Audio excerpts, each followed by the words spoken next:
So hi friends, అందరికీ చూస్తున్నారు కదండి. నేను చూపించేది అయితే పనస చెట్టు. ఇది ఓన్లీ దీని తొనలో తినడానికే కాదు, అవి కొంచెం లేతగా ఉన్నప్పుడు దాన్ని కర్రీ కూడా చేసుకుంటారు. పనస పట్టు కర్రీ అనేసి పచ్చిగా ఉన్నప్పుడు చేసుకుంటారు.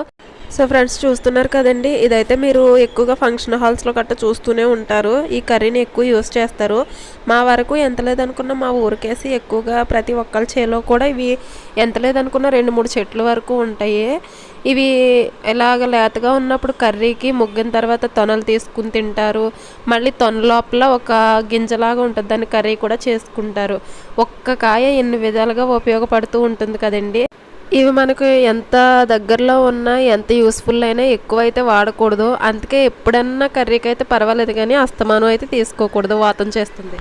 అండ్ లాస్ట్ అండ్ ఫైనల్ దాని లోపల గింజ కూడా మనకి యూస్ అవుతుంది. ఇది వరకు అయితే పొయ్యిలో వేసి కాల్చుకుని పెట్టేవారు పెద్దవాళ్ళు. మాకు నచ్చితే నా ఛానల్ని లైక్ చేయండి, షేర్ చేయండి, సబ్స్క్రైబ్ చేసుకోండి. Bye friends.